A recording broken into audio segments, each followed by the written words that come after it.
maboko, ale maboko, ale maboko. Tozo kumbisa na maboko na tongo na lelo. Mabanga te. Biso bato akei na image nene tozo neto la ye. Petero na maboko na makasi. Ale maboko, ale maboko, ale maboko, ale maboko. Kaka pona Yesu. Ale maboko, ale maboko. Ale maboko, ale maboko, ale maboko, ale maboko, ale maboko, ale maboko, ale maboko, ale maboko. Lokumwe bongane na yo yawe, bongana motote. Yeye tikana bakisa milolo milolo.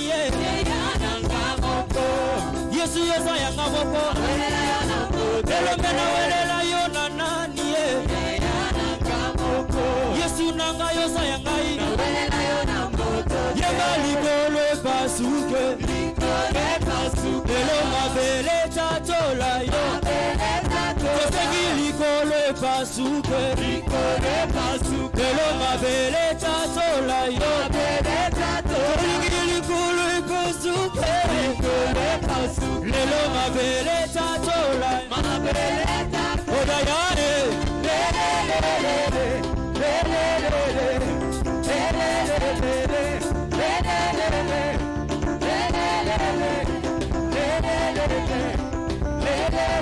Pasola lole, pasola lole, pasola lole, pasola lole, pasola lole, pasola lole, pasola lole, pasola lole, tokotatora, tokotatora, tokotatora, tokotatora, tokotatora, tokotatora, yende nzambe, yende nzambe, yende nzambe, yende nzambe, Shiro yonde nzambe, yonde nzambe, yonde nzambe, Yaya pasola lole, pasola lole, Yaya pasola lole, Yaya pasola lole, pasola lole, pasola lole, Yaya pasola lole, Yaya pasola lole, Yaya sala kama babia. Yaya sala kama babia, Yaya sala kama babia, Yaya sala kama babia.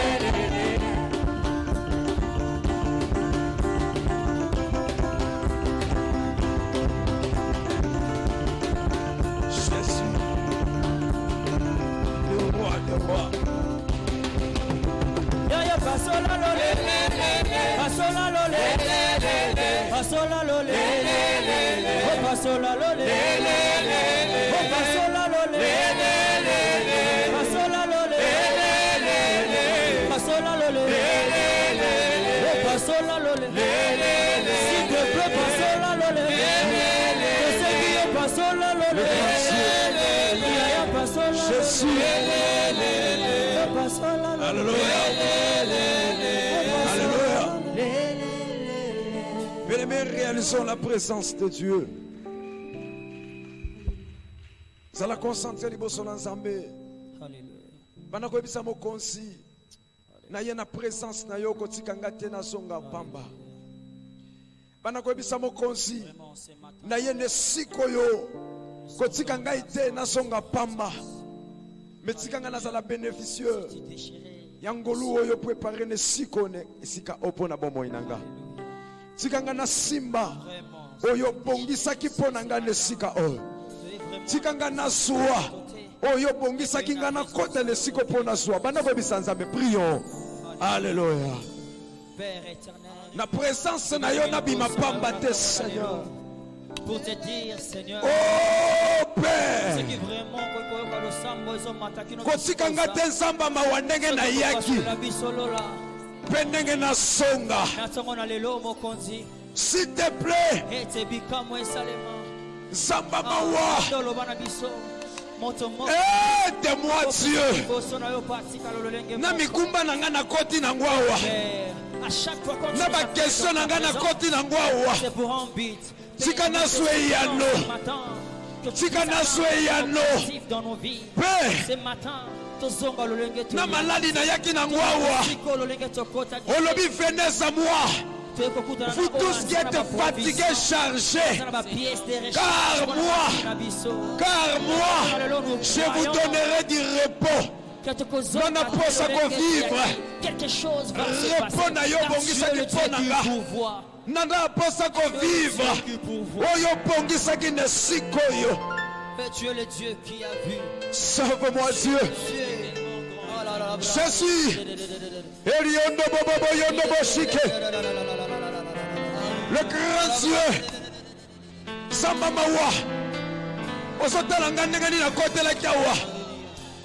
Osotala fio ndenge ni na kote la kiawa.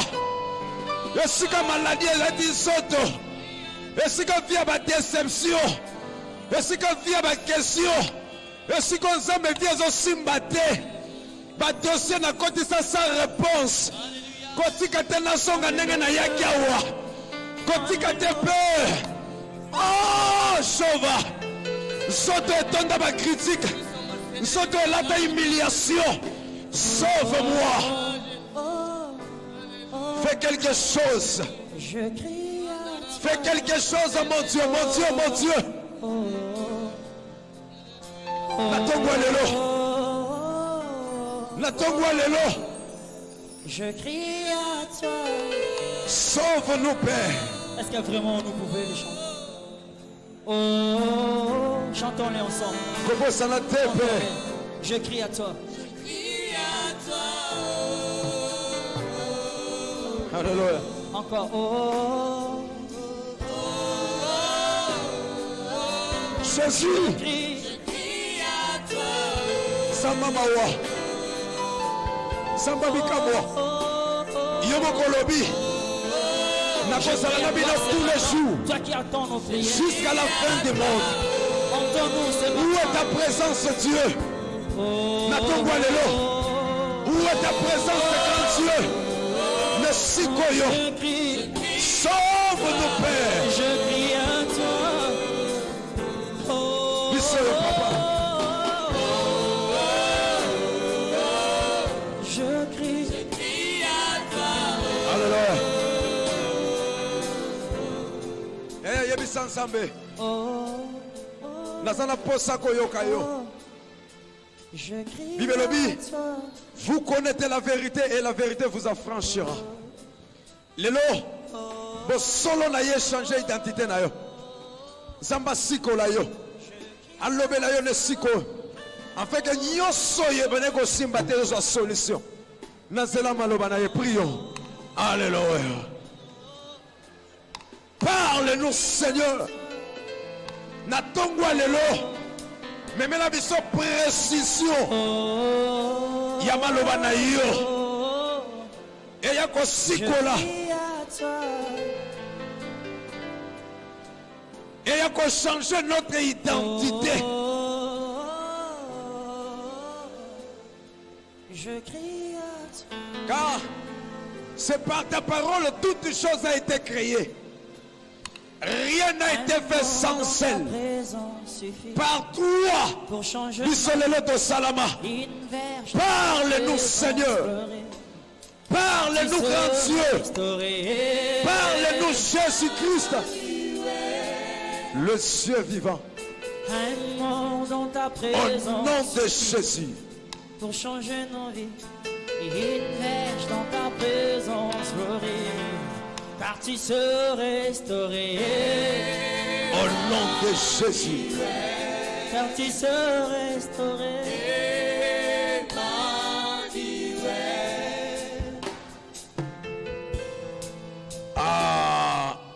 Amen. Amen, l'église. Est-ce que tu connais talent maboko apamba pona Yesu? Yaya maboko apamba pona Yesu Messia. Sambo ya déplacé yo bisiko uti. Mais à continuer ne siko na bopete. Bakisa milolo na pe ma pesi biso. na makasa tye na nsoto o yaya ta milolo tya makelele bato bayoka ke toza na Yesu na esika oyo. Jésus. Amen. Tolingi toyoka nsambe kosola na biso na esika oyo. Bibelo bi mukolango wana après avoir koyebisa bango bamibongisa pendant 3 jours. Yemoko alobi liboso peuple face à face. Le temps oyo toyoka nsambe kosola na biso. Tosengela bandeko nyonso baza na sima botonzana bakitu eza vide. Bandeko protocole orienté bato bakota bakitu eza vide. To pousser liboso s'il vous plaît. Bandeko toza na sima to remplacer rapidement to kamala bana nsambe.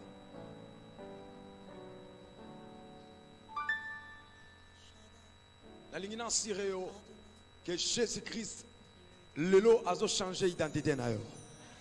Na ligne en Syréo malade yo koti nango ba problème osa nango lelo yesu azo pesa solution. Pendant que tu as invité l'homme de Dieu, notre papa, le révérend, apôtre, Walo Mouchenga Malachi, ton bételier sous Messie à ma boko vacasse. Adonai, le Dieu tout-puissant, le roi compatissant. Lui que le Gloire à Dieu. Acclamons encore Jésus. Acclamons le tout-puissant. Acclamons le vainqueur. Il est digne de mériter nos louanges. C'est lui le soutien, la source de ce que nous sommes. Gloire à l'agneau.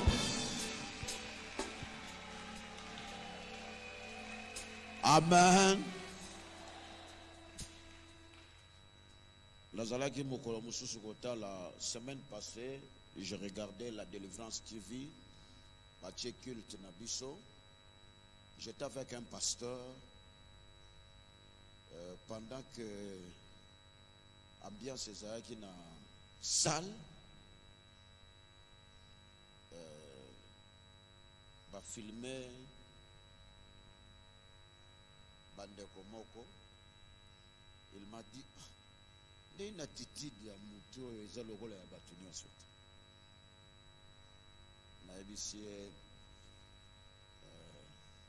Alors que c'était l'un des responsables. Alors j'ai compris que il y a les gens bayaka pour assister les autres. Batumsu bayaka kotala baninga makambazo sala. Ça c'est j'étais jeune ngamo kotanga na ABC as responsable mais na boyo pesa titre nae. J'ai dit c'est l'un des responsables. Non, ce n'est pas vrai. Comment l'église est emportée, la personne observe les autres. C'est ridicule. Hein? Dans la présence de Dieu, même Moyem Dialobi poussait des cris de joie. Vous ne faites pas ça pour quelqu'un. Hein? C'est. Donc, tout le monde a peigné l'observateur bazate. Bato bayaka. Pona kokotala, pona critiquer, pona le bana voisin da pembe, le bana awa observateur azalaka te le bana. Ah bisonio sotoza ba participant.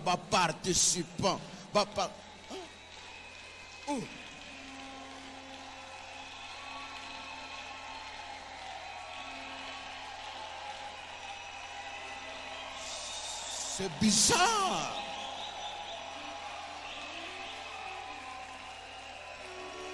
Amen. Baroya soupçonner antichrist pour rien. Il va réserver na ba fierté une église. Oh non. Hein? Boye ba bien que ba kilt na biso tangu to silisi to ke na rapé ko vanda to sa nini total. Nous avons la grâce. Il y a un bon dimanche. Il y a un disciple à Jésus. Jésus a battu, a soutenu, a conduit, a même à quelque part. Waneza biso. Hein? Yango monaka tango molimo mosanto akitaki na temple, tout le monde a ça qui a mouvement, les observateurs balobi mais bateau balango ete. Parce qui connecté te na bango. Les gens ont dit mais est-ce qu'ils ont quitté? Pendant que c'est l'esprit qui travaille.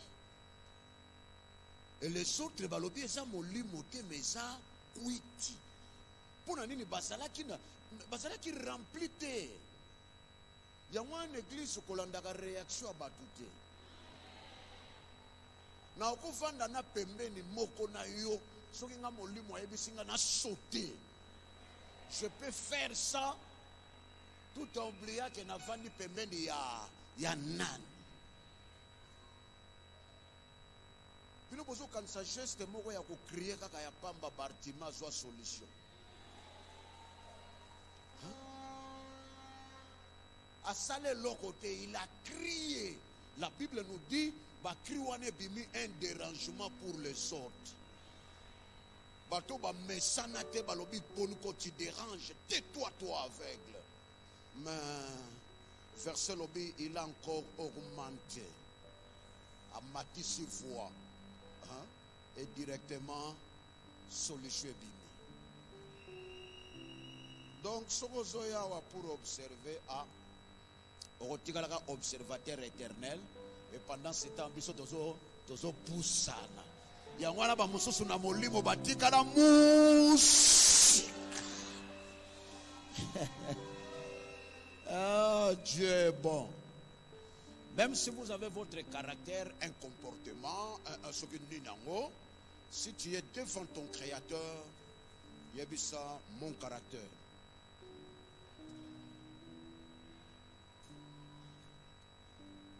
Amen. 2 Rois, chapitre 5, verset 1 à 21. 2 Rois 5, verset 1 à 21. Batangeli biso. 2 Rois 5, 1 à 21. Naaman, chef de l'armée du roi de Syrie, jouissait de la faveur de son maître et d'une grande considération, car c'était par lui que l'Éternel avait délivré les Syriens. Mais cet homme fort et vaillant était le prix. Or, les Syriens étaient sortis par troupes, et ils avaient amené captive une petite fille du pays d'Israël qui était au service de la femme de Naaman. Et elle dit à sa maîtresse, « Oh, si mon Seigneur était auprès du prophète qui est à Samarie, le prophète les guérirait de sa lèpre. » Naaman alla dire à son maître, « La jeune fille du pays d'Israël a parlé de telle et de telle manière. » Et le roi de Syrie dit, « Va, rends-toi à Samarie, et j'enverrai une lettre au roi d'Israël. » Il partit, prenant avec lui 10 talents d'argent, 6000 cycles d'or et du vêtement de réchange. Il porta au roi d'Israël la lettre où il était dit, « Maintenant, quand cette lettre te sera parvenue, tu sauras que je t'envoie Naaman, mon serviteur, afin que tu les guérisses de sa lèpre. » Après avoir lu la lettre, le roi d'Israël déchira ses vêtements et dit, « Suis-je un Dieu pour faire mourir ou pour faire vivre, qu'il s'adresse à moi afin que je guérisse un homme de sa lèpre? Sachez donc et comprenez qu'il cherche une occasion de dispute avec moi. » Lorsqu'Élisée, homme de Dieu, apprit que le roi d'Israël avait déchiré ses vêtements, il envoya dire au roi, « Pourquoi as-tu déchiré tes vêtements? Laisse-le venir à moi, et il saura qu'il y a un prophète en Israël. » Naaman vint avec ses chevaux et son char, et il s'arrêta à la porte de la maison d'Élisée. Élisée lui fit dire par un messager, « Va et lave-toi 7 fois dans le Jourdain. Ta chair redeviendra saine et tu seras pur. » Naaman fut irrité et il s'en alla en disant, « Voici, je me disais, il sortira vers moi, il se présentera lui-même, il invoquera le nom de l'Éternel son Dieu, il agitera sa main sur la place et guérira le lépreux. Le fleuve de Damas Labana et Parpar ne valent-ils pas mieux que toutes les eaux d'Israël? Ne pourrais-je pas m'y laver et devenir pur? Et ils s'en retournaient et partaient avec fureur. Mais ses serviteurs s'approchèrent pour lui parler et il dit, mon père, si le prophète t'eût demandé quelque chose de difficile, ne l'aurais-tu pas fait? Combien plus dois-tu faire ce qu'il t'a dit? Lave-toi et tu seras pur. Il descendit alors et se plongea 7 fois dans le Jourdain, selon la parole de l'homme de Dieu, et sa chair redevint comme la chair d'un jeune enfant, et il fut pur. Naaman retourna vers l'homme de Dieu avec toute sa suite. Lorsqu'il fut arrivé, il se présenta devant lui et dit, « Voici, je reconnais qu'il n'y a point de Dieu sur toute la terre, si ce n'est en Israël.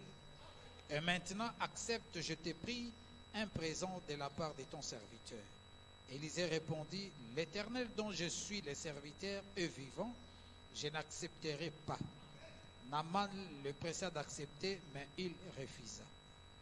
Alors Naaman dit, « Puisque tu refuses, permets que l'on donne de la terre à ton serviteur une charge de 2 mulets, car ton serviteur ne veut plus offrir à d'autres dieux ni holocauste ni sacrifice.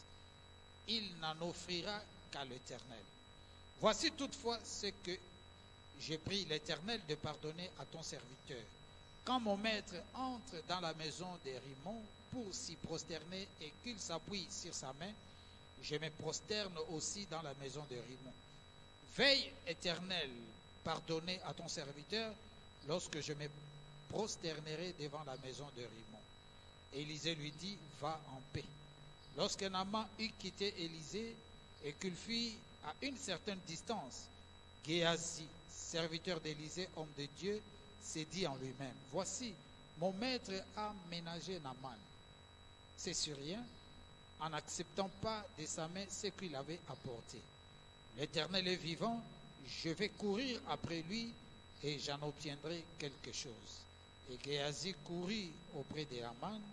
Naaman, le voyant courir après lui, descendit de son char pour aller à sa rencontre et dit, « Tout va-t-il bien? » Fin 2. Il répondit, « Tout va bien. Mon maître m'envoie te dire, voici, il vient d'arriver chez moi 2 jeunes gens de la montagne d'Éphraïm, entre le fils des prophètes. Donne pour eux, je t'ai pris, 1 talent d'argent et 2 vêtements de rechange. » Oui, continuez. Naaman dit, « Consent à prendre 2 talents. » Il le pressa et il serra 2 talents d'argent dans 2 sacs, donnant 2 habits de rechange, et il le fit porter devant Géasi par 2 de ses serviteurs. Arrivé à la colline, Géasi les prit de leurs mains et les déposa dans la maison, et il renvoya ces gens qui partirent. Puis il alla se présenter à son maître. Élisée lui dit, « D'où viens-tu, Géasi ?» Il répondit, « Ton serviteur n'est allé ni d'un côté ni d'un autre. » Mais Élisée lui dit, « Mon esprit n'était pas absent lorsque cet homme a quitté son char pour venir à ta rencontre. Est-ce le temps de prendre de l'argent et de prendre des vêtements, puis des oliviers, de vignes, de brebis, de bœufs, des serviteurs et des servantes? La lèpre de Naaman s'attachera à toi et à ta postérité pour toujours. » Et Géasi sortit de la présence d'Élisée avec une lèpre comme la neige. Acclamons la parole de Dieu.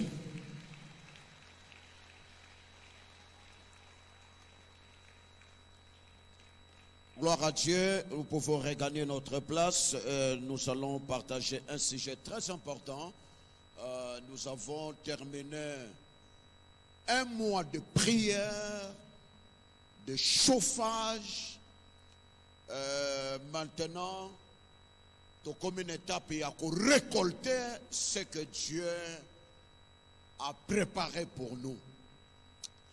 La Bible nous dit, « Oh, toi qui écoutes la prière, tous les hommes viendront à toi. » La première chose, verset bandit, « Toi qui écoutes la prière. » Et Dieu écoute. Verset lobby, « Oh, ya pe sabino miso a monakate. » oya pesa bino matoi ya yo kakate, c'est-à-dire nzamba koki kopesa eloko oyo ya zangi te.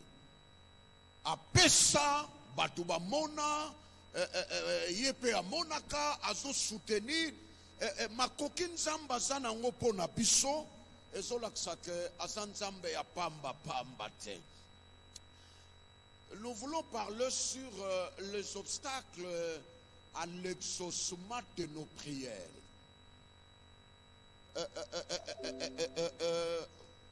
B'empêchement. Nine koki kosala que après avoir prié Dieu, invoqué Dieu, et après obstacle et ape kofanda, alors que to sambela ki ponzamba pe sa solution, mais comme ngonga moko boye ba misusu bazozwa yo zomono zozwa te. Mais qu'est-ce qui fait que mutoyo abondeli nzambe azanga solution? Nzambe aponaka bilongi ya batu te. Biblia elobi na biso il est juste dans sa justice, etindaka que ba solution, ba réponse, ba satisfaction et accompagner batonio so batela kaye confiance. Alors le Dieu de la Bible tango azopesa ba solution et koki ko arrive pe que bisika zo kiti sa solution akuti empêchement. Akuti empêchement. Il y a l'olenge na l'olenge, empêchement na domaine émotionnel, empêchement na domaine spirituel et empêchement na ba domaine ébélé. Na Bible, na passage totangi, un homme, un général, na sepeli awa fanya kolobela la vie de cet homme, na lobela les avantages ya kozala entouré na bato a bien. Vous savez, cet homme azalaki na lèpre, na malade nzoto eza ya kobeba, mais mwana mwasi moko apusani alobi mbutu oyo soki akutanaka na mosali ya nzambe nde nzambe ya Israel abikisi ye. Esengo ya kozala na bato a bien. Bato bayebi korienter bato vers la solution. Bato bayebi korienter bato vers la stabilité. Afandi ayebaki makambo ya Israël, mais ayebaki teke nzambe moko ya Israël apiaka ba solution. Mais on a bana basi belé soka fungoli monoko, c'est pour parler des choses qui n'édifient pas, des réalités bizarres. Cet homme a été orienté. Alors, soki motoana apusanaki. Alors, tango ayoki li solo akei, tango akei, bakomi kuna, verset lobi tango bakomi, azalaki na makanisi na ye, alobi bonso na komi na kokuta na mosali ya nzambe Elize, mosali ya nzambe akobima, akoyoka ke général, akoya koyambanga, akolengelanga, tout ça. Mbala moko, tango akomi kuna batindeli ye Gehazi, le serviteur, protocole, disciple, kende solo la na ye, ayebisi alobite, ngai na zongi na kanisa ki ye moko akobima. Vous savez, il y a des gens, oyo basalaka, n'habitude à traiter un faux problème. Son souci, son souhait, et ça là qui malade et longwa. Mais il y a tiki abani kotala ba condition, il y a ba réception. Ako yambanga ndengeni. Ako tinda ou bien ako yaye moko. Est-ce que bita yela ki wana bayambaye? Non. Ezana batu mususu likambo yela ki pakangote, mais akomi kolanda ba fitilité. Yemo kwa bimite atindeli o maloba mema te na posa maloba wana te nzoka malobo yo batindeli c'est la voie de la solution. Non non, ya lobi ye moko kaka. Balobi ye moko pa ko bimate. Titangwa siliki ake. Heureusement, ngana sepelaka na miracle ya Naman kaka te, mais na sepelaka na entourage ya Naman. Asiliki akei na ya tomboki alobi na ke na ngai. Tango akei, batu balandi e bayebisi e maître. Papa. Likambo asengi yo eza facile. Ayebisi yo te boma nzoto. Ayebisi yo te soki yo sikoyo ozalaki pembeni ya général wana. Ye moko abima te. Olinga ko réagir ndongo oyebise ndeni. Asa orgueilleux. D'ailleurs, toke basali anzambe base belé. Yaka nesinine, mon général, toke. Ya tomboki adresse sa solution ya vine ye zaliawa. Donc asa mutu toko yuko bimisa na facilité ko ratisse te. Il faut assoisson. Ba bondeli ba sololi na ye malamu. Bible lobi a baluki a zongi. Mais eloko pesinga pasi tangu nazo méditer passage c'est le verset je crois le verset 11. Bible zoloba Naman ayoki pasi na motema a baluki pe a zongi na ye po avant aya abandaki komi loba. Je me disais, avant son arrivée, Azalaki n'a un plan, un programme. Et le programme de Naman est concordant avec la volonté de Dieu. Bandeko Naman a eu avec un programme dès qu'il a commis. Donc, à vivre sur place, ça n'a rien à voir avec ce qu'il avait dans sa tête avant le déplacement. Na verset 11 alobi na bandaki komi loba soki na komi akoyoka akobima akoya kolengelanga akoya yana batu mususu basoya koluka nzambe na programme na ye. Ndenge na ke kuna soki na komi kuna alors que Biblia lobi makanisi na biso ekokani na ya nzambe te. Nzamba zana oya ye programme biso pe tozana oya biso programme. Batu bonita ye la likambo moko boye nzamba pesa ye solution nzamba ebiseke na commission toilette. Na momoyo likambo yela kine na ju nzamba ebisie nzamba so pese posa akende nettoyer toilette. Ça c'est une orientation. Le Nouveau Testament confirmait cette vérité. Batu bayaki na mutu abuka na makolo balongoli toiture balongoli batol babwaki ye balobi te que Jésus akomona mutu akiteli na liboso akopikisa ye mbala moko. La Bible nous dit Jésus a tali alobi masumu na yonde mutu elimbisami makolo etikali. Qui peut accepter les choses pareilles? Batu baye na ye balobi non non non non non toyela kia bika na makolo to ide kutu te ya likambo masumu. Mais le Seigneur a yebi que soki muto ya leki awate moya koma koto ezate. Avant koma kuna il faut na préparer na nukoto. Il faut na memaye awa. Soka silisi awa akoya koto. C'est pourquoi bien aimé dans la marche avec Dieu il faut être souple. Il faut être souple. Biso bongola mitema na ba 80 quelques dans un groupe de prière très engagé, likambuna yela na bosana na mema babana mapeka. Na yela katena comme porteur. Ya baba non.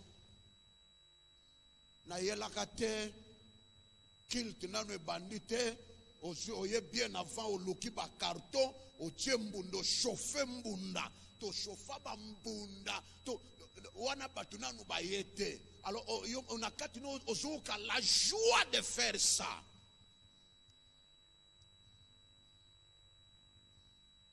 Mutabeta mbunda soka eto debrio betu mbunda na louange moko soka simbite osui nzete lero wamsoki na louange o sente la kinante na ede lero soki ba sente on peut bimaki na nte boso beta nzete na mbunda et tout ça. Alors on pose la question yango na yela yango te, mais dans le programme de Dieu ezaki yango. Et c'est pourquoi Naman a parlé. Alors, est-ce que na place na uti ba maya minene koleka journée zate? Ba maya bien. Donc Dieu, quand il prépare quelqu'un, a koki koleki sa mutu wana na ba situation, na ba circonstances humiliantes. Pona moto wana zo kanisa lokola bazo diminuer nzoka nzamba zo linga memaye quelque part. Mémorisez bien le verset 11. Je me disais, vous avez quel plan dans votre tête? Vous avez quel programme? Napsom balobi, notre Dieu est au ciel, il fait tout ce qu'il fait. Namana Zoya, un général, na armée mobimba, na délégation comme akuna ba yebisi kende na rivière. Alobi quoi? Rivière. Rivière ngoni ni Jourdain. Abi place na uti sokeza pona posa ko sukola ba maya minene koleka wane sali usotinda nga wapi.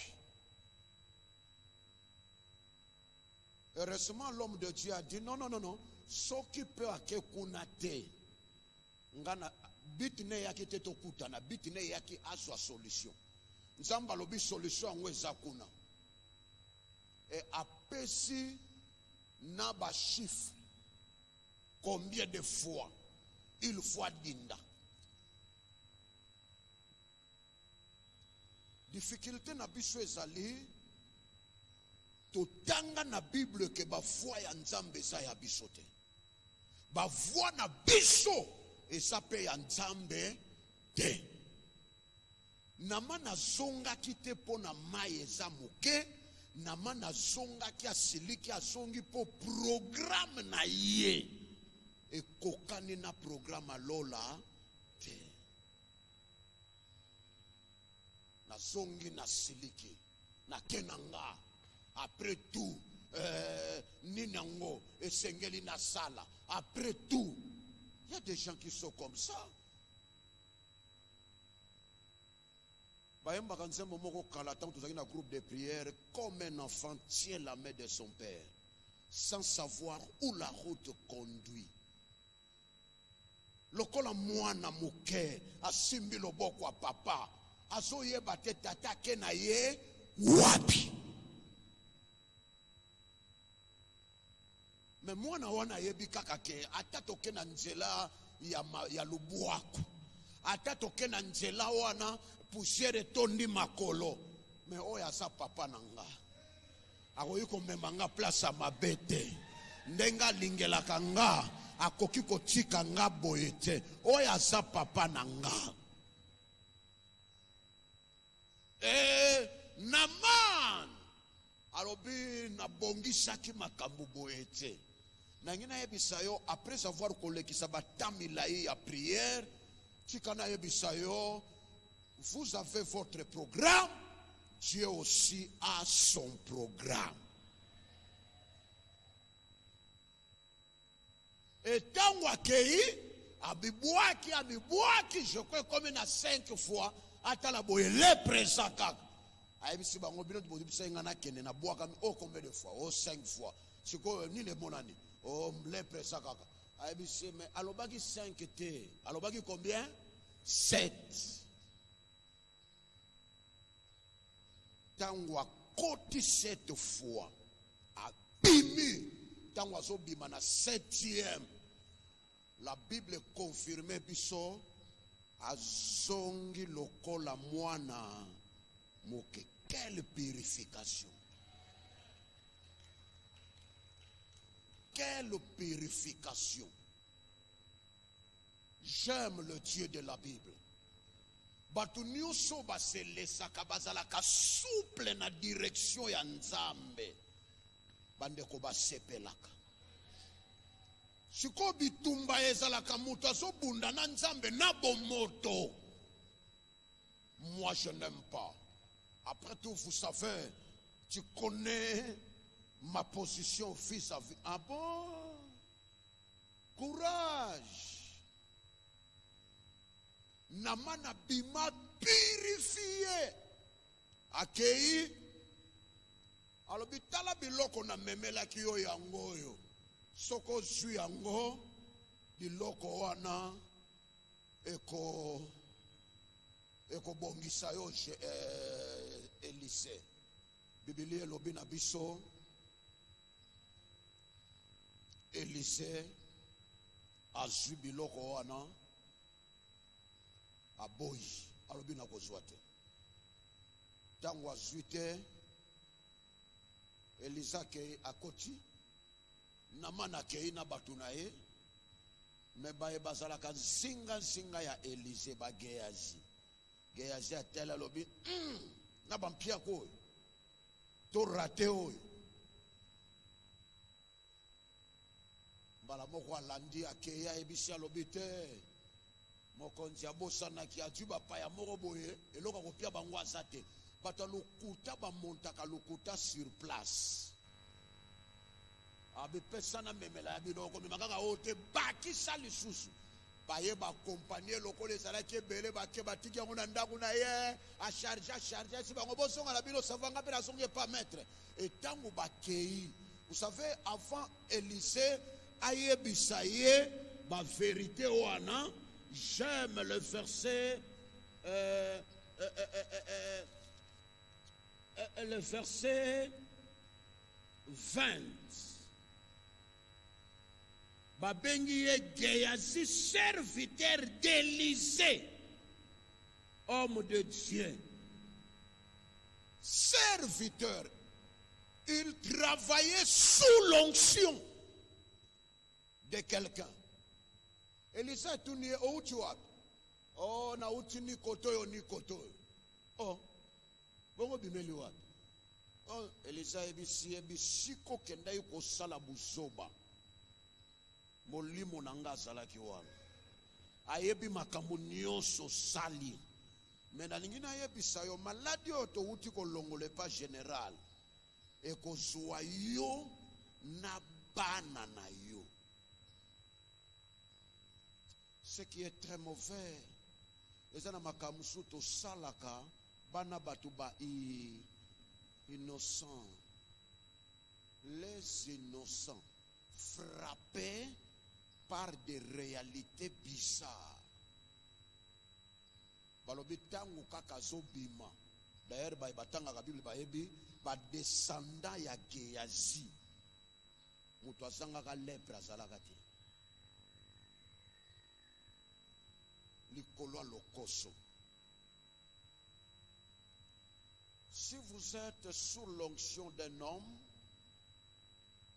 il faut respecter les principes. Ezalakaboy, ezalakaboy, ezalakaboy. Tu risques de rater beaucoup à cause de peu.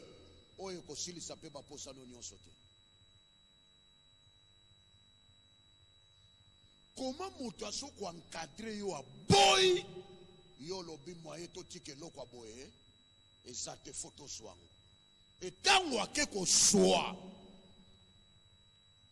Bible lobi te que nzamba non ayebisi mon esprit assistaki makamunyo sweleki.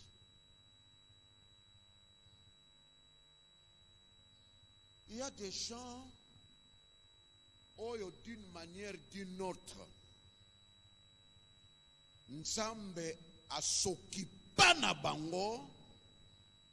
Quelqu'un qui mange la dîme d'une église, oh, même le ciel est dit que asa autorisé.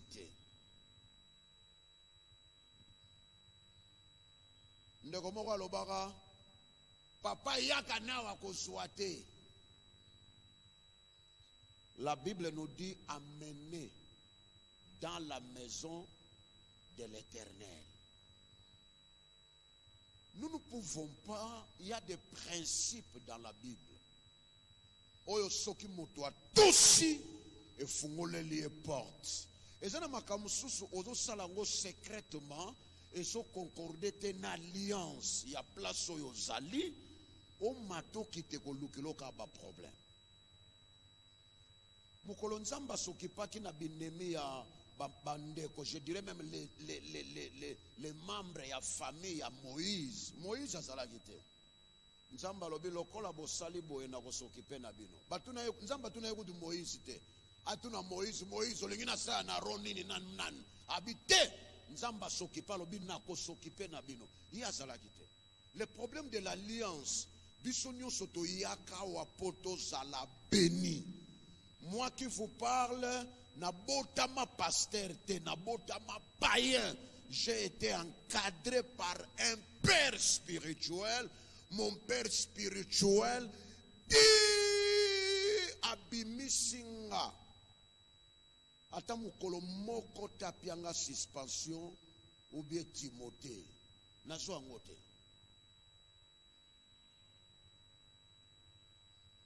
Na yebi saye. Tant que Nazana Sama Kolona, Sogolobi non, et Gotikala non. Tobongola mitema batumi bale ba camarade mi balenze la mo. To va vendre ba parcelle kangama.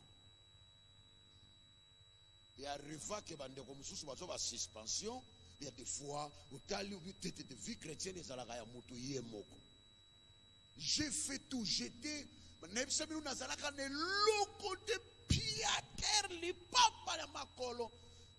me posais la question, qu'est-ce que je peux faire pour provoquer cet homme à prononcer des paroles? C'est ça mon objectif. Nasala nini po tato ya loba. Nasala nini po na lobisaye. Ko lobisaye pa na sansa kotinda ye abeta mabaku.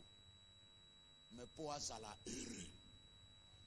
Et aujourd'hui, grâce à plusieurs déclarations que j'ai reçues de mon père,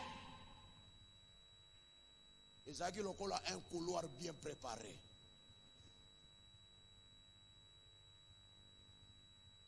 Tant on a vu ça, papa, la mission, Nzamba benga na ministère de délivrance na Kendebo, Abivanda, Totuna Penzamba confirmé. Je fais plus de 2 ans, j'étais là, nien.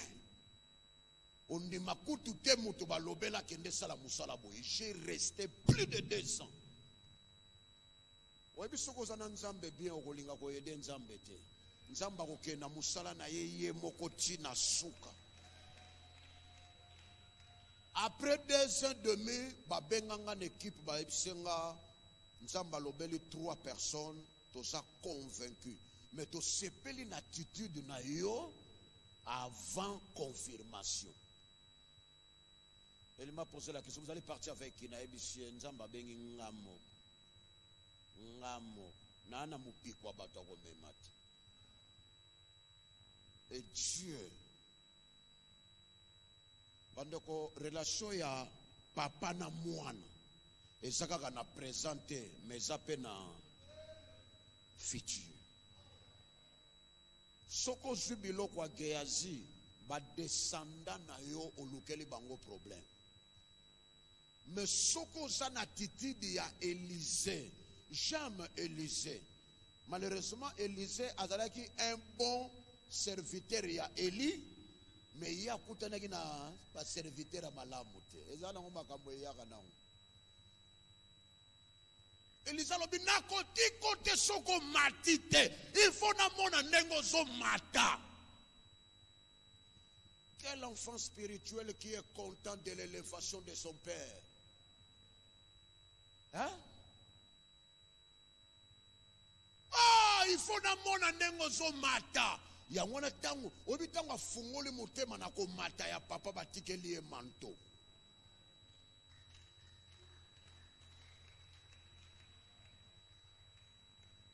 Me bato ba na bitumba na ko mata bango de batoka ba lepre. Tango batikeli e manto a komi pe devant Jourdain so songa. Aïe bien que je travaille sous l'onction de quelqu'un, quoiqu'absent, malgré absent. À ce manteau, à se reconnaître que j'appartiens à un Dieu, à Tomboli, à Tony. Où est le Dieu d'Élie?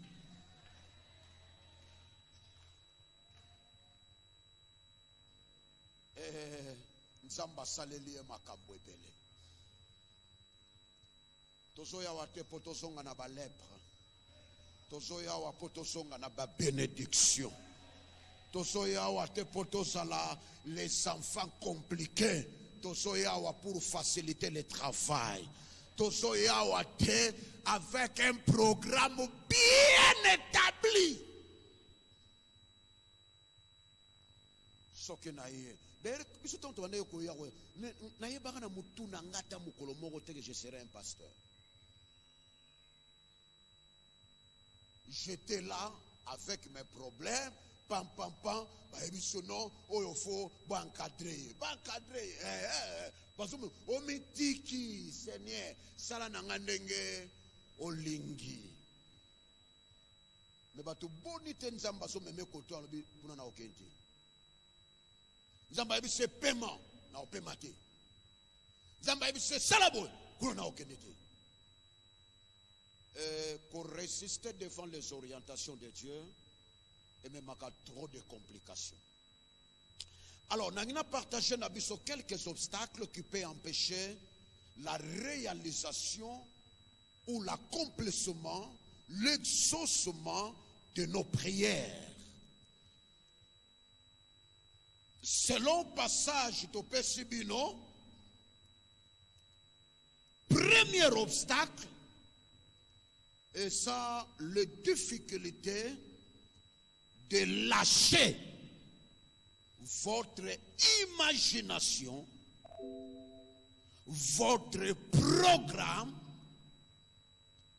et votre plan personnel.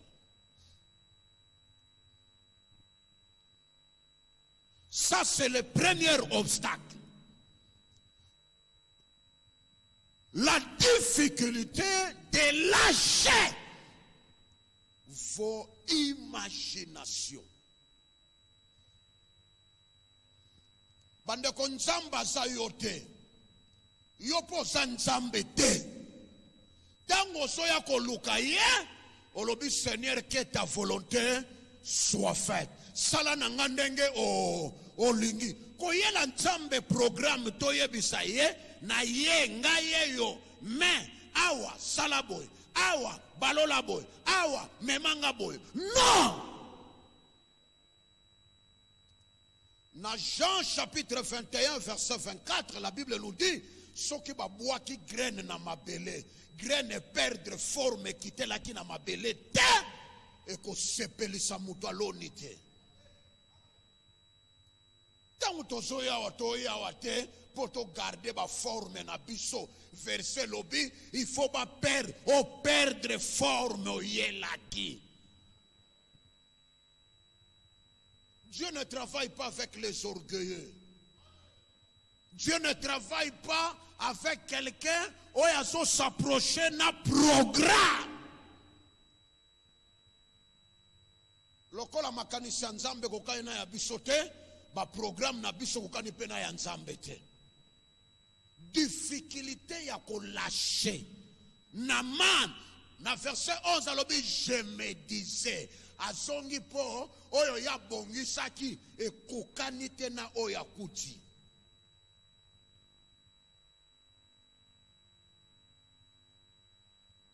Yango ba embara Yahweh Yahweh salam Yahweh salam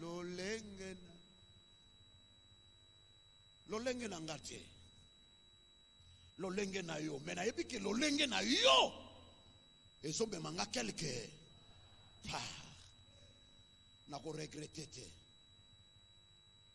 Difficulté. Bando kota peniel idéologie ni no salaka nango. Domaine nini boso wela na nzambe oyo ye azoloba mukolo kotika nga na manipule kuna nde mukolo na kosepelisa yo. Mukolo ko yebisanga na mitiki nde mukolo na kokokisa oyo soluka. Jamais tangu namana lobi bayebisie botika kaka ko atobongisa ki boyeme songa kaka tangu namana lâché atiki programme na ye akoti na programme divin na moment wana nde miracle yaki.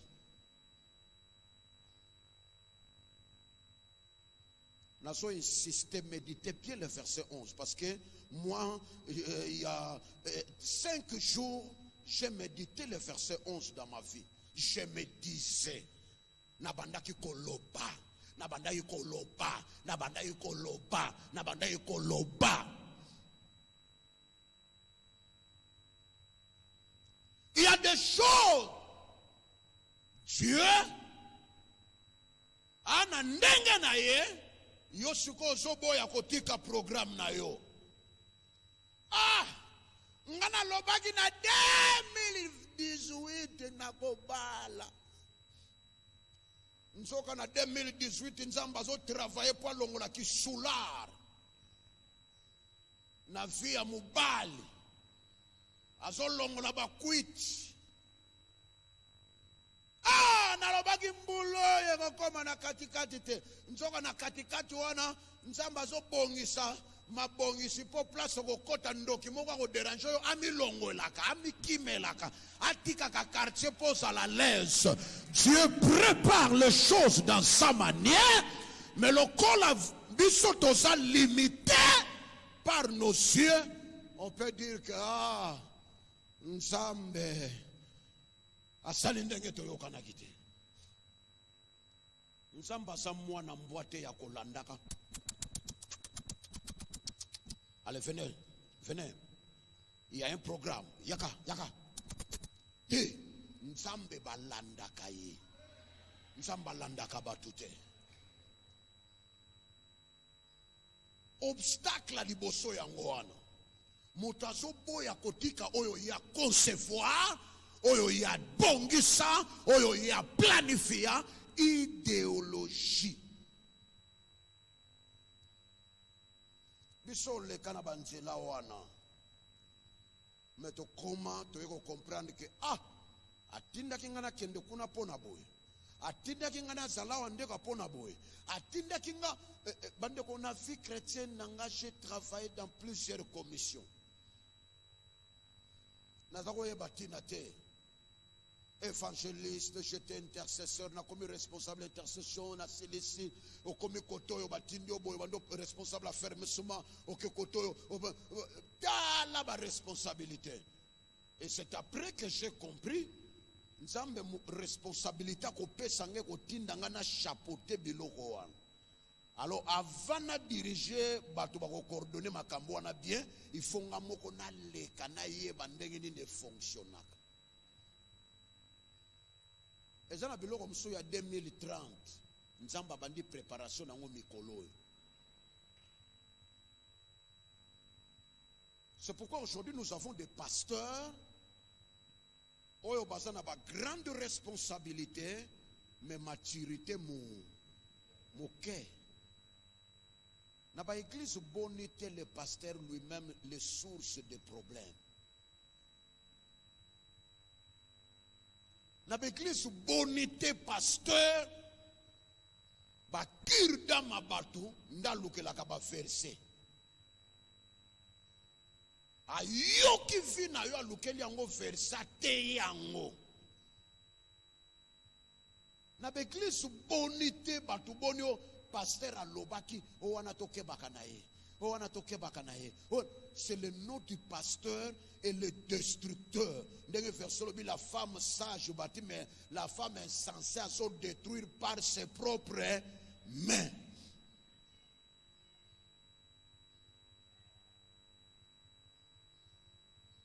Pourquoi? Parce que moment nzamba so préparé à so ebisaye que musala moko zo sela yo mutu wana lobi non, moi j'ai un programme. Bandeko, c'est Dieu qui connaît le futur.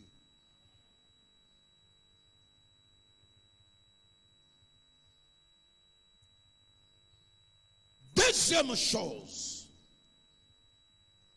oye koki komema obstacle, empêchement, c'est le refus d'abandonner quelque chose précis dans ta vie. Le refus d'abandonner un péché précis, un comportement connu, le refus d'abandonner un péché précis. Et que ça la obstacle. Mutumoko akota na douche. Aoti ko polambula. Abimina parapluie. Yembangu akoti douche lokola pola ki asukola. Fungoli parapluie na e, afungoli pe robinet. Maye bima mezozo ete. Il a crié, Boya! Madame Naomona we salakate. Batubaye bakutie. Mayezo bima. Douche za likolo, mezo kita likolo a parapluie. Et beta. Azaki avec. Bon, si vous avez dit, mais même mayezo yo kaneso bima menazo ka matanga na ba mipanzi. Il y a une solution aux obstacles. Longo la parapluie na tant ba longo li ango ba kangi ale maye bando soye. Bisika oyo maye sengele kita ye moko tiele ango empêchement. Conscience abatu belé ye bisaka bango yo muyibi mukoloko tikango omoni loboko nanga yo kindumba mukoloko tikango omoni loboko nanga bona obalate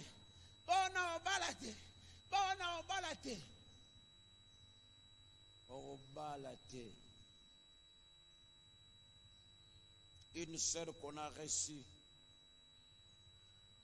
La sœur là, oh, alaganga, na ebisi alaganga yo. Bongo logo etinda ka babale la mbango yo bomba bio. Oh lete logo ni papa ngabi. E logo ngo yebiango. Soko yebiango to salaka.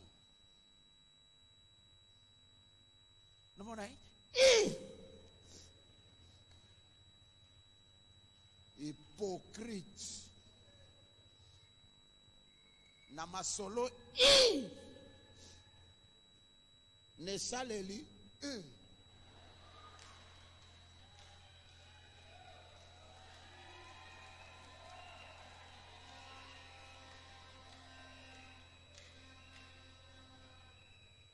abombelongi amolanga bokilo na e.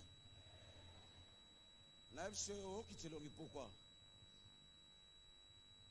Na FCE c'est raison primordiale. Ba obale lote yango. Oh comment? Na FCE ke tout nega. il doit réponse réponse au peso turo au tungisage mbala mingi ba o bala mo o mariage ambo na bike tout le tour réponse au peso et aux réponse à révélation na bidenga bikende kaka ngana lobi avant yo koma nzambe sa toucher et loko ya bomba kako lobango elle est partie à tout le vent dans sur la paix après toi après yo et yo ka réponse à ce qui na bala elo nini o memanga mbamba nini na kizo na ndako alibala siko na ozwate azonga kana biro na kolela yoka réponse nini na oti na kana kende zwa na ndako alibala siko na zwa kati c'est-à-dire na oyo kute kwa yuko tinda baba lelo noki noki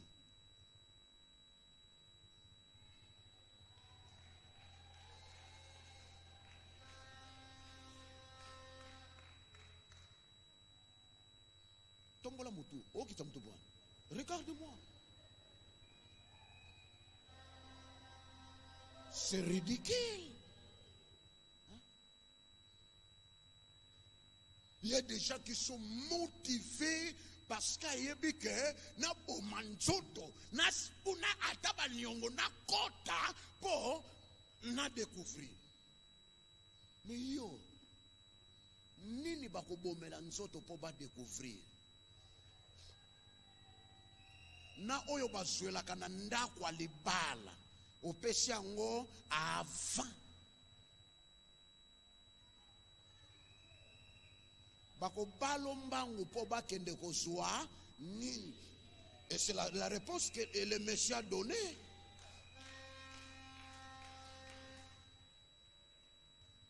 Nini otsanga presena kende zona ndako alibala siko na zwa kate. Comment tu un fiancé ou proposé ou c'est là par rapport sexuel que les gars ba marié. Ataki ndumba ngoya yo ya kotungula.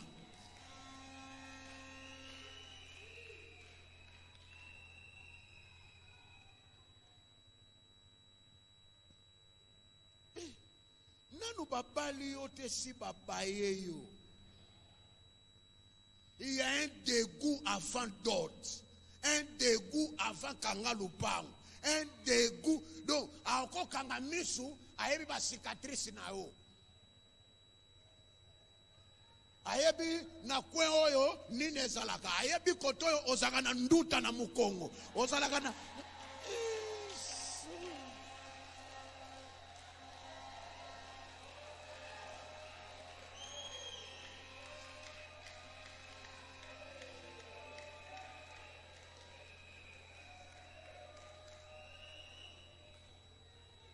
C'est bizarre.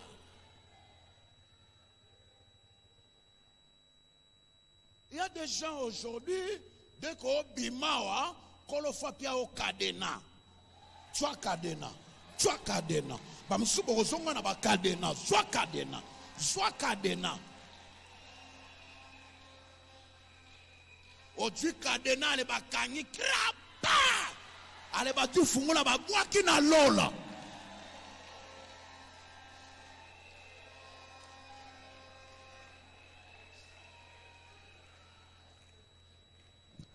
Yem sa voisin za bokilota za papa lobana za papa lobana za papa ah papa ah bokiloto ah papa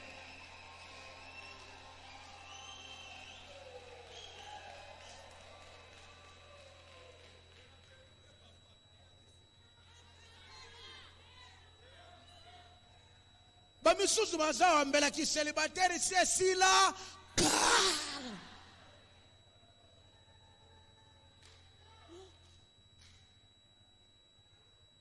yawa mona batu musuba zalia tikio akeko bala mutoyo aso compliqué ebisenga sans dot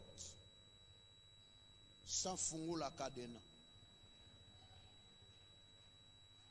soko ana honorenga te kadena pe kofungwama. Et vous trouverez quelqu'un qui est avec toi pendant 5 ans, 2 ans, à Tikio, à Keko Balamutu Basali nae 3 mois. Pourquoi? Parce que à Koutikuna, des principes. Après, il y a un balade.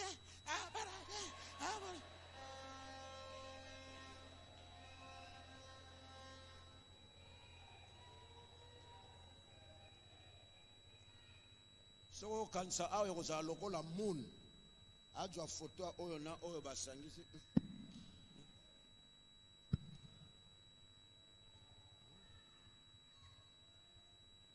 yo mutu nano koti ndako libala te bakoma kobengo asala kala experience yango ozweli yango wapi?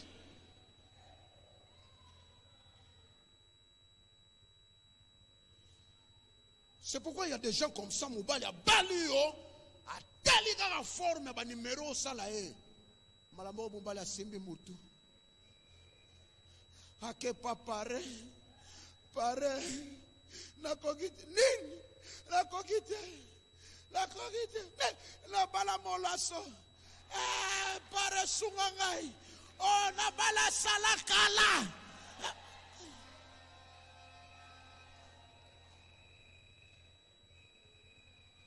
Para tunie nini alobi ba numero na moni okotuna fiyo na ba tunie nini o mbala liboso abala o pratika mbala liboso. C'est ridicule. Alors presque comme mbala bande koloba bato bankadra yo, il commence à dire mal encadré, mal appris, mal éduqué. Tu étais libre chez vous. Nous sommes innocents.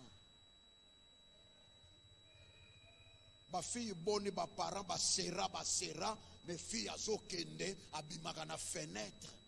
Soka kei akangi leki lokolo na singa abwaki singa na fenêtre. Soka zongi 2h du matin a bendi singa leki alala ka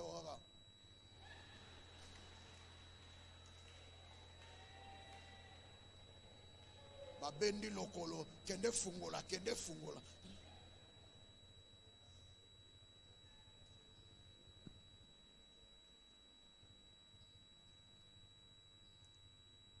C'est ridicule. Lobana voix c'est facilité nzela nzamba sala lobana e facilité nzela.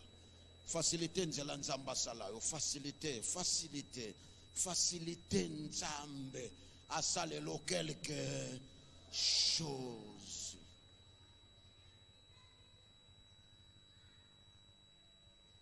Il y a aussi l'obstacle, on appelle ça ce qui empêche l'avancement. Ce qui empêche l'avancement, c'est aussi l'obstacle devant Dieu. Ce qui empêche votre avancement, mais bona kende nini zo pekisa, bona progresser et loko nini zo tia manœuvre.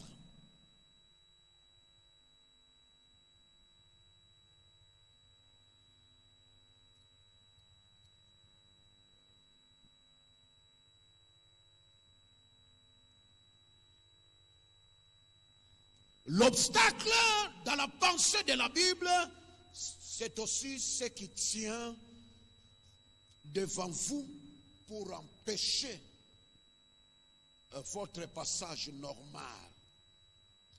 Oye tia makali boso na yo pona ko faciliter yote au fonctionner normalement.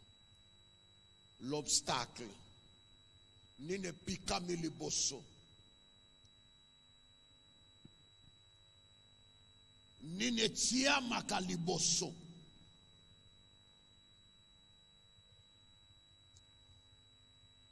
Et quand vous avez l'habitude, il y a qu'on remarque que devant moi, il y a une montagne, il y a un Goliath, il y a une opposition. Devant moi, il y a Oyowane Pikamaka. Yangwane Kokiko Sala obstacle.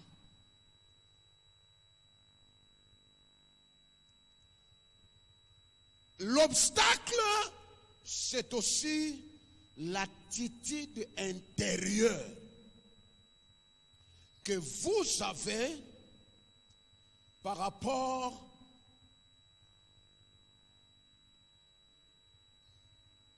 votre attitude intérieure sur toi-même. L'attitude intérieure que vous avez envers vous-même et que ça l'obstacle. Vous savez, dans la Bible, quelqu'un, la personne commence à parler, Exode chapitre 4. Alors, ce n'est pas moi. Ngana okokate. Obstacle ming na lobi ya libanda, mais obstacle musu ezali oyeso bima na kati na yo moko. Makambo boye sala mapona bango. Pas moi. Dans Exode 4, nous avons Moïse. Nzamba yebisie, viens. C'est toi que je choisis pour libérer le peuple. Moïse a yebisie, Seigneur, ngate, abimisi obstacle na yemoko. Alobi, je bégaye, na lobaka mabe. Zoa muta lobaka bien. Et ça n'a pas tout le disqualifié et non par Dieu, et non par le diable, mais par eux-mêmes. Nous avons dit, nana posa muta lobaka bien te, nana posa muto na pona avama kamoe salam. Alors bite, ngana lobaka, non, ngana kokoka te, alors yo muto kokoka. Tikaka komi kakola, tikaka komi longola. Nzamba sa soba te apona yo lokola likonzi ya famille. Nzamba sa soba te abenga yo sala muta liboso ya koluka ye. Nzamba sa soba te alobake na nzela na yo na kokangola libota mobimba. Et pendant ce temps, quand on parle d'obstacle intérieur, l'empêchement qui sort en toi, et ça pression libandate, et ça on peut appeler ça complexe d'infériorité que vous avez par rapport à Makamunzamba Zobongisi. Je dis à Lobaki, je suis le plus petit dans la maison de mon père. L'âge, alors que Nzamba Zagi n'a pas ça âge. Le plus petit. Et quand on parle l'attitude intérieure, on est même un obstacle. Attitude intérieure et développaka 1. Au babengina français, tes limites. L'attitude intérieure et l'accent que tu es limité. Tu ne peux pas. Oko kokate, oko sale lokote, oko attitude intérieure. Yangwa na sepelaka na Moïse. Yana banga ebisie orgueilleux. Yo, na yabi lolendo na yo. O sale lokote, na yabi mutema mabe na yo. Moïse na kati na ye, et pardon, David na kati na ye, il y a la motivation intérieure. Azaki défend deux réalités. Il y a la pression extérieure de son grand frère et du roi. D'ailleurs, devant le roi, a minimisé. Alors, au kokana était wana sa guerrier, yo sa un enfant. A minimisé. Il y a un lobby, tu es un orgueilleux. Et il y a une qualification à cause de la foi na yo. Batu bonite bakutana na bandima penel bon passer na mnoza ka teti. Oh, to sona no wapi. J'ai appris c'est pas bateau belé pasteur na nonde to landela ke na te face à teti. Teti na nini? To wela no nini? Et ça a teti et ça a déclaration victorieuse. Et ça a ma position avec Dieu. Verset l'objet, je sais à qui j'écris. Et allez comme teti. Et ça, na yebina ni nazo salela, et puis na yebindenge ni nazali boso na ye, et puis na yebindenge ni nazwe la kanga. Alors, si on a eu ma bagamwa nyosona, et au kokona tena o yoso zela. Il y a des gens attitude intérieure na ye, et ça déjà empêchement. Amitié déjà na liste bakamwa mike. Roi Dali David alobi osa mwana muke okokana tata wana te yana David Dali David alobi ozo kende kuno lingo sani osa orgueilleux osa kape mutema mabe alors que banda balobela via David ti mukolo événement wana place mo balobela mutema mabe na eti bato musuba ko peso ba qualification za kana ngote mais ne soyez pas découragés. Objectif na bango eza ba dérailler yo otika bisika nzamba so memayo okende na bafwa mususu bako dérailler yo mais yebisa bango ba méthode boko salela eza nul et sans effet. A comme liboso roi yo kaki sangalobi mutakotele misa akubona Goliath amonani mutu wana za boyilanga ye parce que mutu yo asomoni libiso mingi ba yena mutu watala ka boye roi talika habaloti ay boko mo sakana nga ba boko lobi boko tseka batali nsoto meke mukuse azana yeka bongo mwana moko boye tout ça roi talika lobi mais petit bambinga balokola yo ba pusanité hein nina ngozo sala yo mutongo yo yebi autorité ina David a ebisi combien de misenga te kolanda parents te ndena za na lalisa ba ours roi lobi nini ba ours na boma bango d'ailleurs ba lion kutu soka kangi nyama na yaka na kangi lion na botoli nyama na bomi ye hein roi ayoke expérience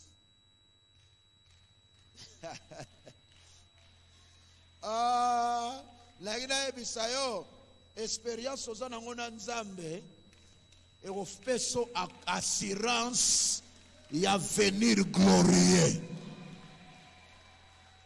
Lobana voisin ngana nzambe to uti musika lobana ye musika ata tovandi no lelo place moko mena nzambe tovandi ne lelo te ata tokangami bakiti mena nzambe touti musika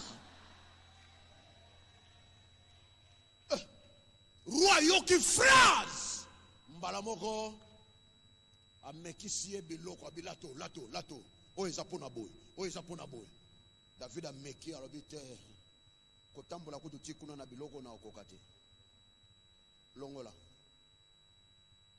na musala nzambe kosaila ba arma mutu mususu te kolanda ba voya mutu mususu te soki mutu wana nzambe asaleli ye koto ya ye oya nga eza kote mususu. Bible lobi na biso David atikali pepele instrument nzambe apesaki ye ezalaki oyebe loko eza accompagné avec divinité. Nanu ba beta mutu libanga te même na lance bien na nini libange ye koti ezo forcer ezo foncer et tobola et kende ko luka biloko ko panza na kati et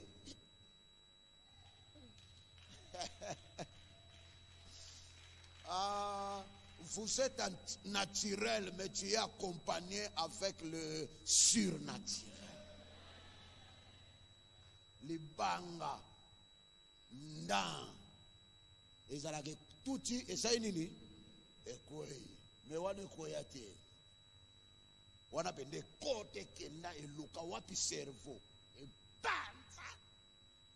Et panza na kati ya cerveau.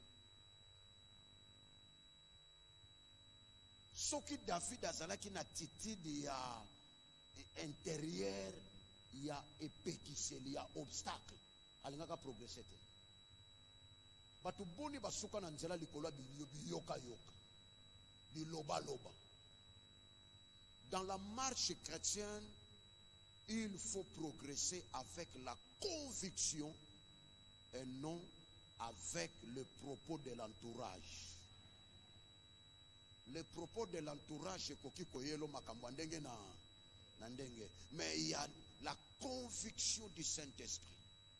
Et bandoye bisayo wana ya yotetika oyo ya yotika oyo ya mutu musubo vai na ya peso conseil ya mabeti tango akei molimo ya bisio azalaka na nzambe te. Nettoyer nyonso ya yebisio obwaki otikali avec le Saint-Esprit. Na yebisaka une maman mobali no na tango azosala makambo mabe ko bangaka kolobele vérité te. Ameki mbazi na tika makelele mobali azoboya. Je dis maman ko tika te ngana yebisio lobaka. Ata mobali azoboya mwasi azoloba mobali azo mwasi azalaka touché un jour elle a prononcé des phrases. Le mari asalika kaninga salaka bisalela kei na kanda kei atikie akena bureau avandi. Le Saint-Esprit a récupéré des phrases. Asoka vozo ebisaye yona ye nani azama yele yazo mona déjà danger za liboso yozo mona te. C'est pourquoi zo négliger ye tala neto ya lobaki na eveneme le kaka kuna ekokanite ta aswa ku akata musala zonga tango zonga kuta mwasi azomela ti mama ba melaka batina bakopo normal tina bakopo agobele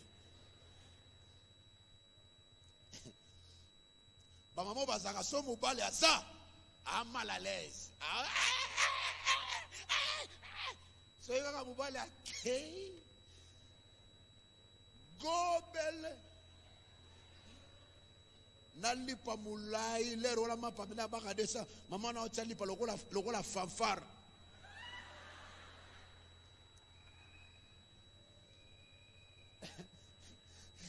Ela kitike batikelinga ndango akimya tika ba mwana baliaka te me ba charge tika na charge muta mutungisa kei mobali azonga kuta mwasi tala amela tine kolo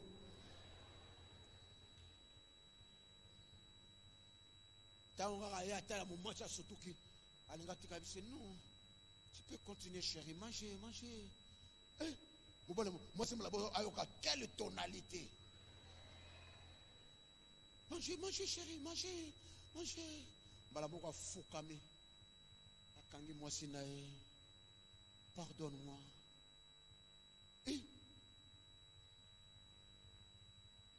Moi je suis quoi Dali lipa fanfare.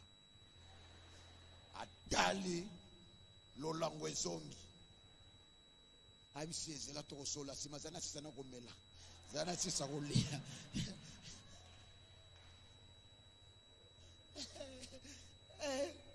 Moi tu soka sali plana bolingo no zela la no kuna o na mukosa ebise kala ono zaki wapi.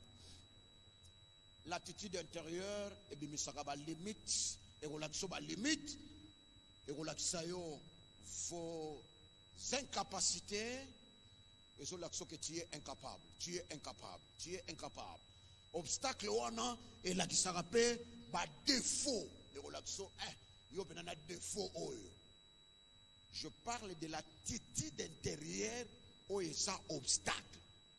Et redévelopper par défaut. Et redévelopper par difficulté. Et on a pendant par difficulté, on a sérieux pour nous. Nzamba pona yo na ba difficulté aboy. Est-ce que c'est vraiment toi? Et puis l'attitude intérieure et qu'on produire na katino comme le manquement. Et que bimiselo ba manquement. Est-ce que vous priez bien? Vie de prière no côté za ya kolala. D'ailleurs batongo yo baba est-ce que batongo balinga kayo? L'attitude intérieure ça comme obstacle ko yela yo et ko yebiso ba manquement no nyonso ba biloko no nyonso zangaka oyo so l'action que tu es incapable. Moïse a parlé.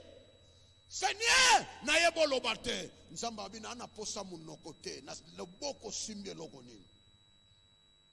Wabi nzamba sepela kobeta kara, manquement na yo, difficulté na yo, ba défaut na yo, aïbisie, vous avez un empêchement, un manquement, vous en avez verbété, mais dans le boko na yo simbini. Il y a des gens qui sont comme ça, ils prennent Nzambe na okongandeni. Eh Seigneur, kunesenga ka diplôme à licence. Kuna na kobanda ndeni kola tuni na loboko sana nini. Et vous allez remarquer l'obstacle Moïse a présenté ki Nzamba saela ki angote.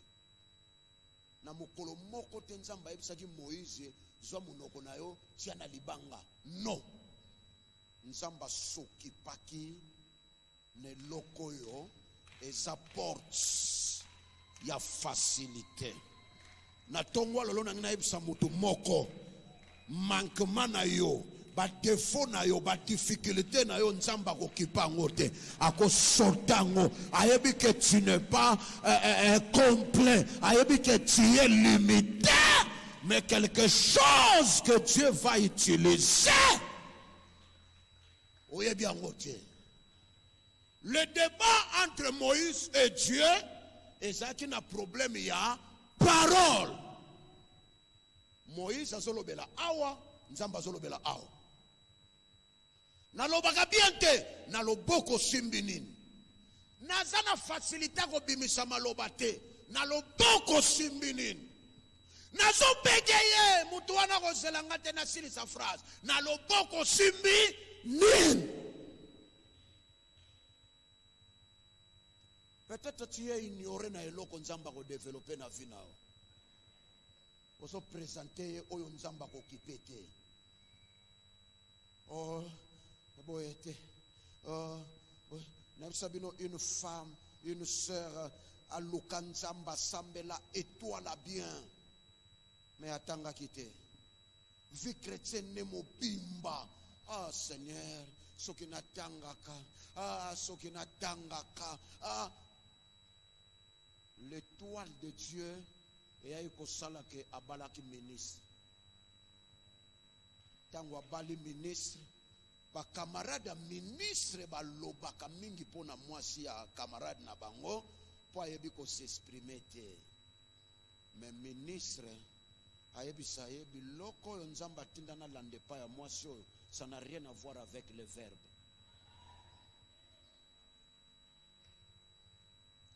Ayebi loko te kaba français ya mikuse.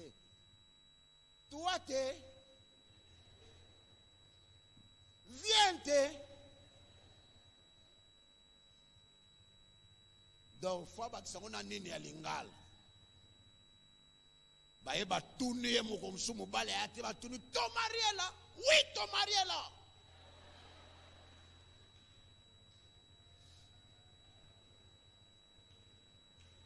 Ma camarade n'est pas vendu. Ah. Qu'est-ce qui ne va pas? Madame, oui papa. Ton mari est là? Oui, ton mari est là. Quand la tête mobile qui dit bon, oh, bonjour, depuis quand vous êtes là? Ah, depuis. Mais on ne comprend pas, mais c'est. Oh, sortez-moi sur nos yeux. Une belle femme. Regarde comment elle est. Elle dit, mais ton mari, tu dis ton mari est là, ton mari. Il est pas que ton mari est là. Ah oui, ça c'est une langue étrangère. Bosolo li na langue ya botama na ngo bosolo li bien te. Mobali atika mna bi na boya mwasi na ngali kola langue. Ton mari est là, ton mari est là.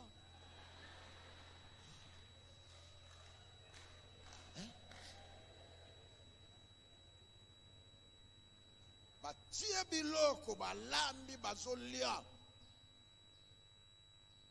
eloko moko boye mwasi alambaki elekaki mongwa baningani bale toi aussi avec ton mari là ça c'est oh susukolo ba ton mari là c'est nini ba kutango boye oh elle a préparé selon ndenge nasengaka ye wana guna ngai abse chérie félicitations en tout cas aleba leba sidi si bapaya bake abengi abiyaka na New York ba vrai mibali hein abse na okaki jamais ko corriger na miso bato chérie yeba bien que mungu elekaki prochainement faut tchaka bien nandima kaka po équipe pour la té mais olambi yango mabe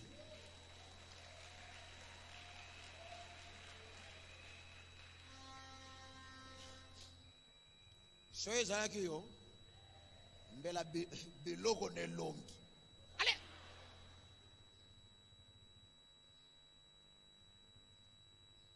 on pose la question oyo ayaki kosala entraînement na libala bi ayaki kobala.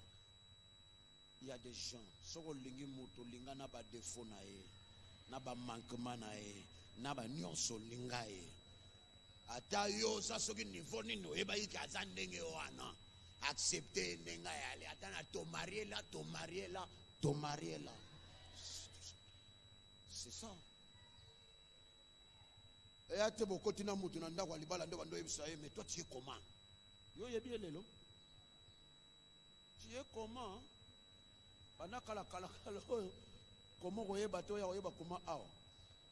alors c'est pour vous dire attention à l'attitude intérieure.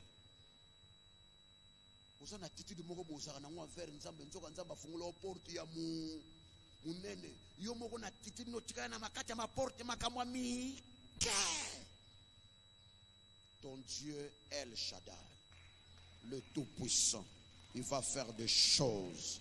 Que le Seigneur vous bénisse.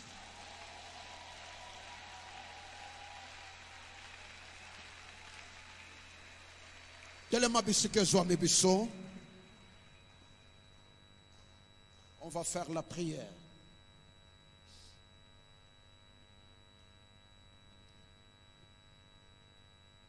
Tombola maboko likolo.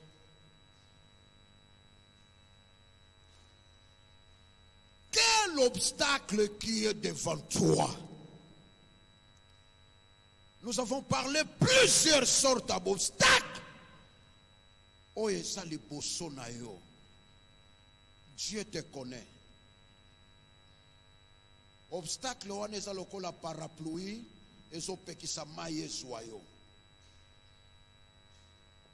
Tikala, 1 minute à silence, s'il vous plaît.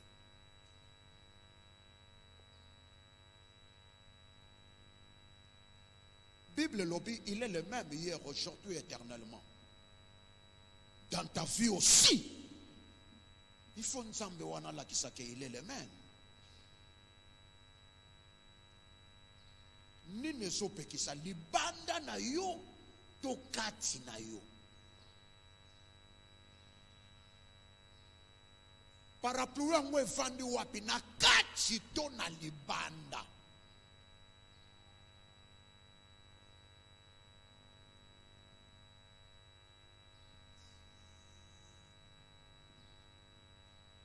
Vous avez quelle conception de la vie chrétienne? Tango yaka au kanisa koyake pa ya un féticheur. Féticheur a koki ko préparer au thé. Féticheur c'est un flatteur. Oyeli ko to likamoka ko proposer au 3 mais nyoso ya lokuta. Mais le Dieu de la Bible connaît la fin de ta vie avant même ta naissance.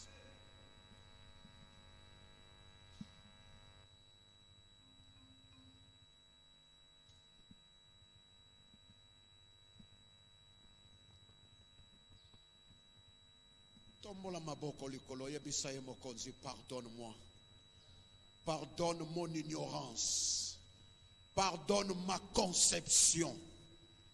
pardonne ma réaction. Peut-être les kamoro boyo sala kingai na mona kiango ndege mususu. Limbisa ngai.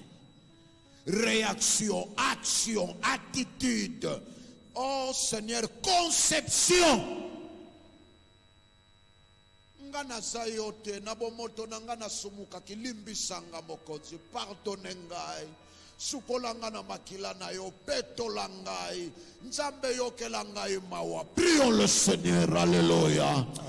Oh Dieu, oh Dieu de compassion, oh Dieu d'amour, oh Dieu, Dieu qui fait des choses, oh Dieu,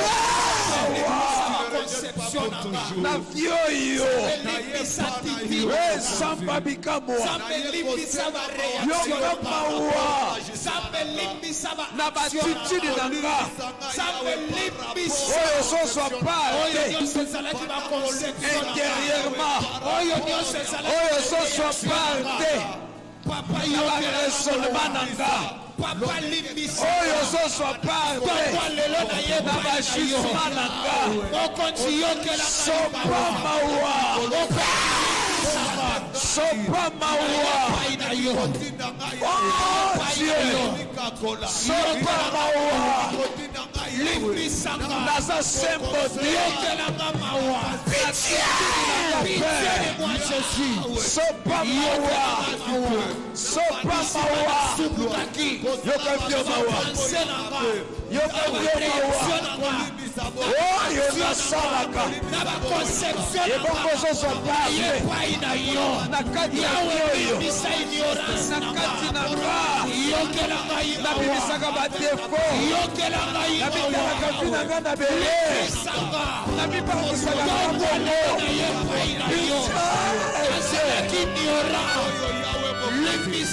aide-moi Seigneur. Oyo nyoso ezalaki lokola parapluie les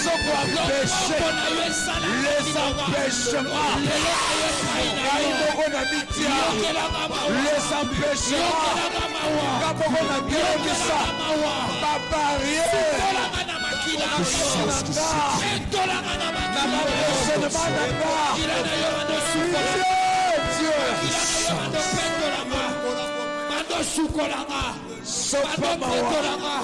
au nom de Jésus. Tu peux renoncer de votre conception.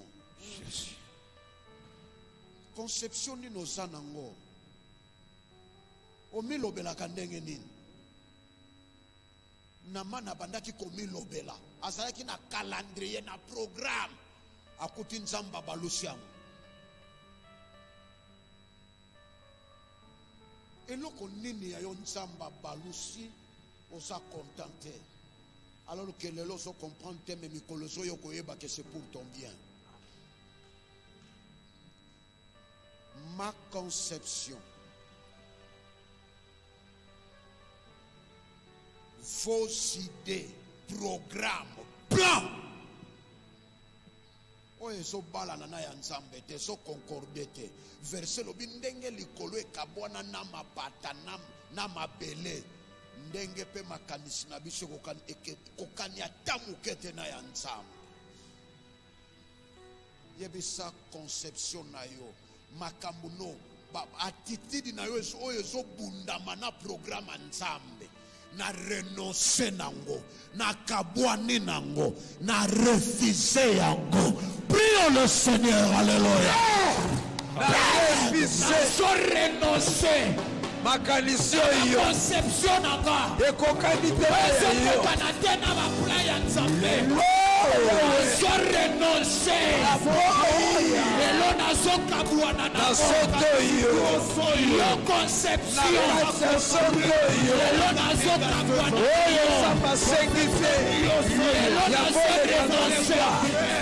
Oyo samba sengite. Na so oyo.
Tu peux dire quelques phrases à l'homme intérieur de ta vie.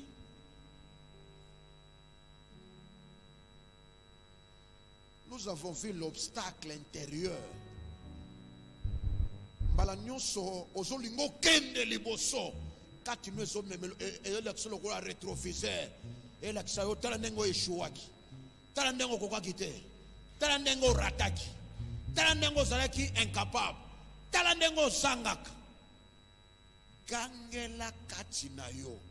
David a yebisaka kati ne mon âme, tu n'as pas le choix, loue l'Éternel. Molimo nango ozana likambo kosala te.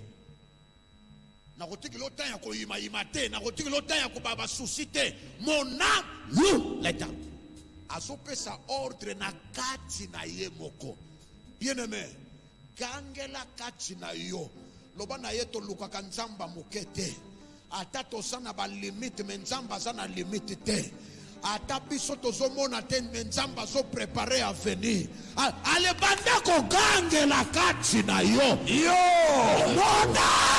Nasana nzamba mukiete. Dongo ya sana nzamba ya plastique te.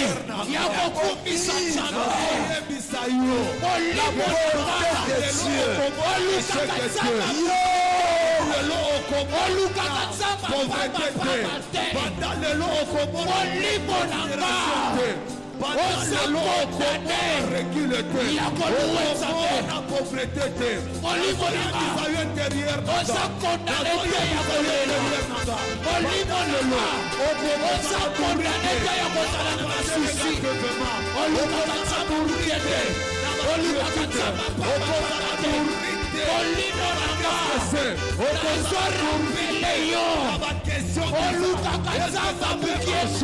Qu'est-ce que c'est je me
Jésus. Gloire à Jésus. Seigneur, tu as exaucé nos prières. Jésus. Tu regardes notre attitude. Ta main n'est pas courte. Le bon connaît ça moku c'était. Alléluia. Matoi na yo pesa ya kozipa mate. Jésus. Seigneur, quelques obstacles là qui se biso.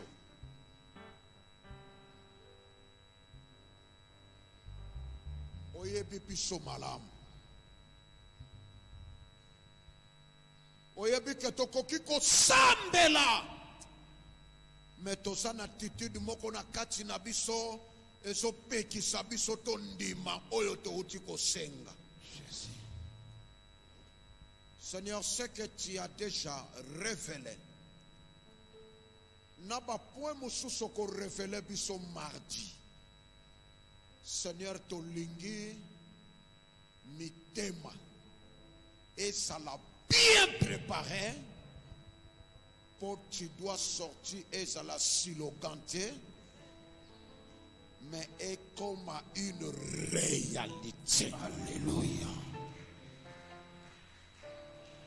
Le temps est arrivé, moko moko na biso a une attitude à recevoir. Mais nous savons que notre capacité vient de toi, Jésus. Je parle en tant que l'ange de l'église. Mon côté na esika oyo a raté ce que tu as préparé. Alléluia. Je sais que le diable n'est pas content. Le diable a souhaité to tikala na obstacle, to sala na empêchement.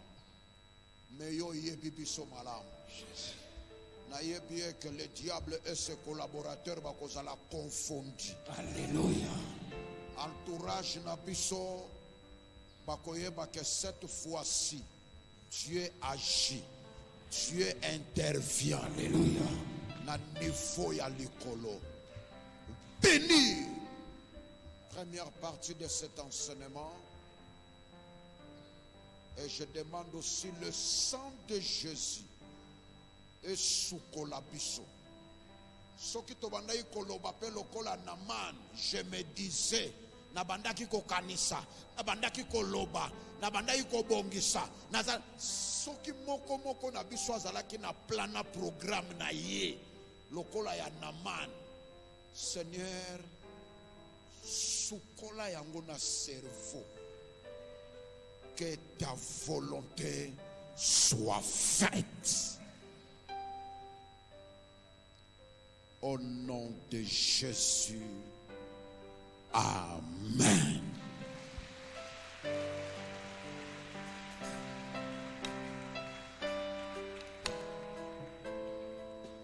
Tobeteli Yesu Mesia maboko makasi.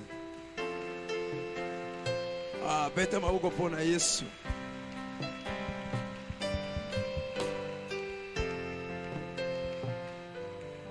Merci.